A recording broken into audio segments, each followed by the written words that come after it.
Charles, nous vous saluons tous, membres de cette grande famille Gloire Révélée. Vous écoutez la voix de votre serviteur, le pasteur Pierre Efalou.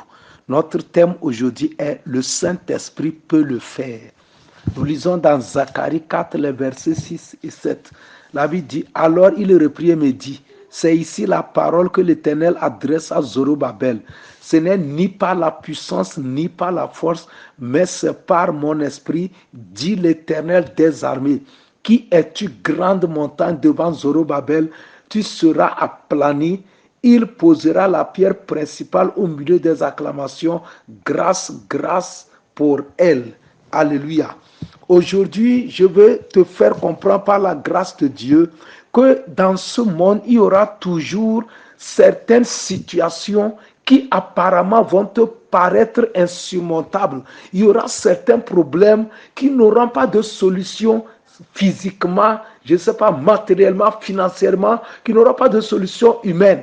Le monde est ainsi conçu. On aura toujours à affronter ce qu'on appelle des montagnes. Des montagnes, c'est des problèmes insurmontables, des problèmes qui apparemment qui te dépassent. Tu n'as pas les moyens, tu n'as rien. Dans ces cas-là, qu'est-ce qu'il faut faire?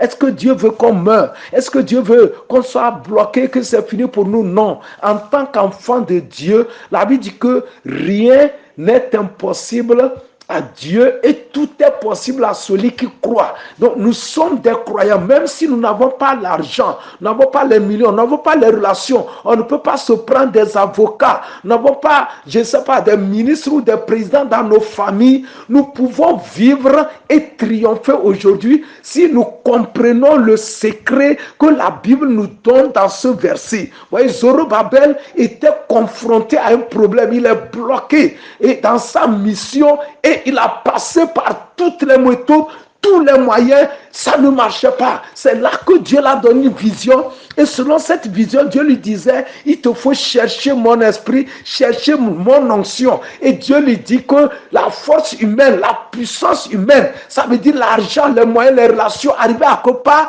ces moyens ne peuvent plus marcher. Mais l'esprit de Dieu est la solution dans ces cas. C'est pourquoi il dit, ce n'est ni par la puissance ni par la force, mais c'est par mon esprit, la grande montagne, l'obstacle, la barrière sera aplanie. Vous voyez, quand le Saint-Esprit intervient, il n'y a aucune montagne qui peut tenir. Le Saint-Esprit est l'ultime solution, c'est la dernière solution. Quand tu as utilisé les moyens, les méthodes, ça ne va pas. Et le Saint-Esprit est une personne. Tu peux l'inviter pour qu'il t'aide, qu'il prenne le devant, qu'il prenne le combat, qu'il prenne, je sais pas, la bataille, la guerre, qu'il prenne la situation en main. Et je t'assure que si tu peux avoir la foi et inviter le Saint-Esprit, tu vas t'en sortir merveilleusement comme Zorobabel lorsqu'il a compris le message. En quelques jours, il a pu accomplir sa mission. Mon frère, ma soeur, je ne sais pas qu'est-ce qui est devant toi. Peut-être c'est la persécution. Peut-être c'est une maladie incurable. Peut-être c'est un problème, une crise où il te faut des millions. C'est simple. Confie cela au Saint-Esprit. Prie et dis, Saint-Esprit, prends le devant. Toi, tu peux le faire.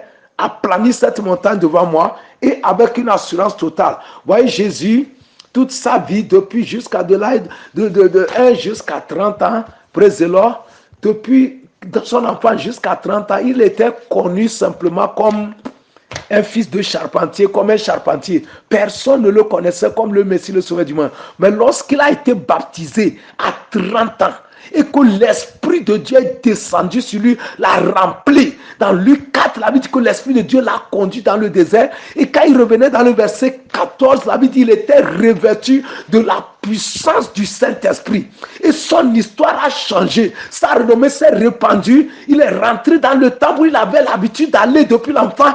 On ne l'a pas reconnu. Cette fois-ci, le Saint-Esprit a changé son identité, a changé son statut, a changé sa situation. Il est devenu le Messie, le Sauveur du monde, l'homme de miracles. Il a accompli de grands choses. Tout ce que vous lisez dans la Bible, dans les évangiles, il a fait ça en 3 ans et demi lorsqu'il a reçu le Saint-Esprit. Je vais t'annoncer encore que le secret, c'est le Saint-Esprit. Prie maintenant, invite le Saint-Esprit, confie-le ta vie, confie-le ta situation, confie-le ton foyer, tes enfants, confie-le les combats que tu as livrés envers. Je t'assure que si le Saint-Esprit prend le devant, la situation va changer, elle sera transformée et les choses ne seront plus jamais les mêmes. Moïse, c'est la même chose. Pendant 40 ans, il souffrait dans le désert. Mais le jour qu'il est allé derrière la montagne de Dieu et qu'il a croisé l'Esprit de Dieu, praise the Lord, il a vu un buisson qui brûlait sans se consumer. C'était ça le symbole du feu du Saint-Esprit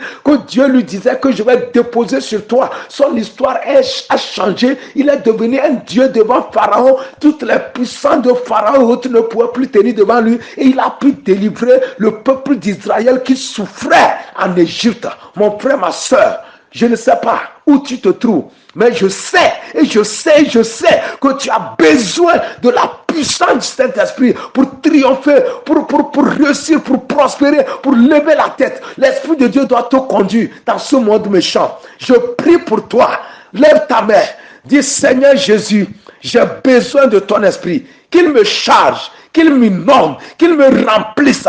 Je lui confie tous mes combats spirituels, économiques, financiers, matériels, sanitaires. Merci Saint-Esprit. J'ai la foi que tu as pris le devant. La victoire m'appartient.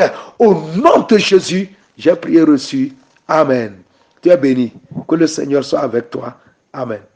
Amen.